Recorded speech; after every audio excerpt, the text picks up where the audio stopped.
All right, so I want to share with you three powerful ways to control the frame of reality in any situation that you're in. This is something that I've learned myself, doing over 1,000 sales presentations, speaking on numerous stages, selling on numerous stages, doing stand-up comedy, performing. I took acting classes, the whole 9 yards. And I want to sum up three hacks you could use right now to control any situation you're in, whether you're performing in front of a crowd, doing public speaking, on a sales call, or just in a room full of strangers at a party you don't know anyone. How do you control the frame? So let's talk about that situation.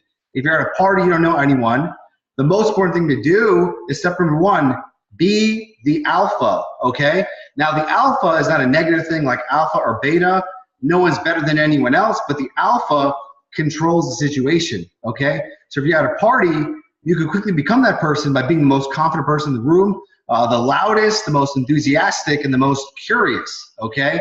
Now, in a sales call, to be the alpha, in the beginning of the call, you have to set the intention. The two ways to set the intention and to control the frame is controlling the time and controlling the agenda. So once you get on a call with someone, you say, all right, I have 30 minutes for this call.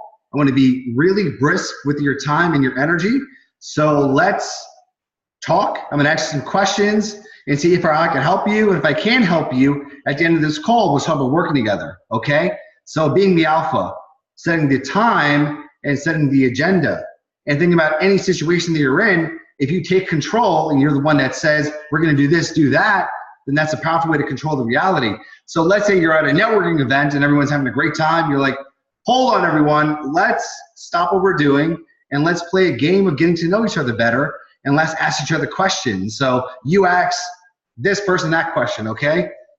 Most times, people want to be led. If you just stop a party, a social situation, a seminar, and you just create a game of curiosity, asking questions, you're leading that. And if you lead, you become the alpha. So in any situation you're in, on a sales call, in person, lead the way. People want to be led, and it's more fun that way because it's like, great, I'm going to go with this person. They seem like they know what they're doing, so let's just go with it. So number two is understanding that everyone loves you. Okay, when Rihanna's going up on the Super Bowl stage, singing to 30, 40,000 people, millions of people are watching her on television, she knows that they love her. Otherwise, she wouldn't perform at a high level and be so charismatic and enthusiastic. So know that everyone loves you.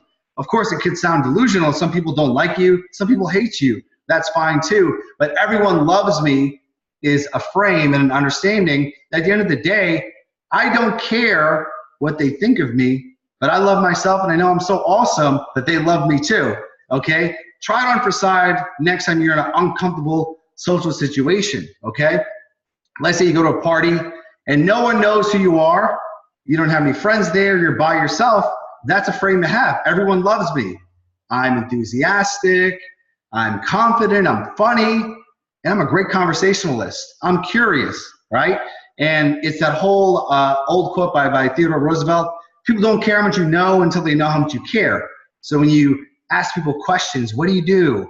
Oh, great, what inspired you to do that? Oh, cool, oh, that book that you're reading, what do you like about it? You know, people love to talk about themselves. As a station, if you tune into it, you'll always win. That is WIIFM.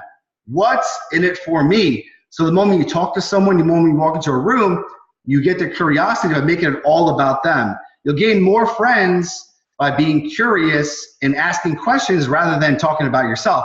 And then once a person connects with you and they love you, they'll be like, what do you do?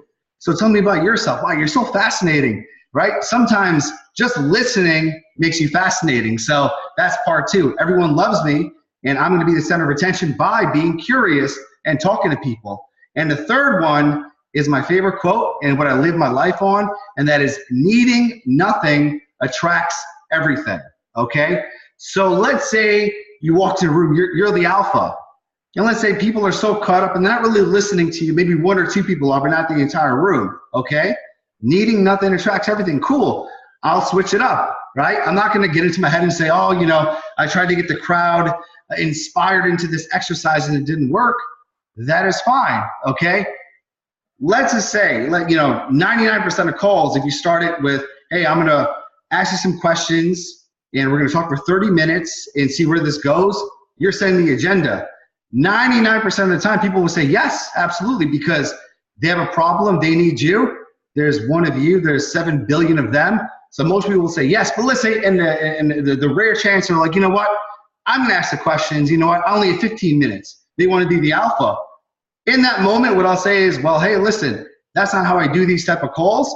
So we could talk when we have more time. When it's a better time, I'll end it right there because I don't need them. I don't need them to buy, okay? If I'm doing a seminar and I'm trying to sell something, I'm not so attached by the outcome. I'm going to do my best.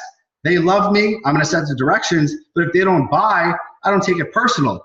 Needing nothing attracts everything. It's the same way where someone's performing, and if they're doing their best, do your best and forget the rest. You don't care about the outcome. So getting detached to the outcome is a third part of controlling your reality because it is your perception of it, right?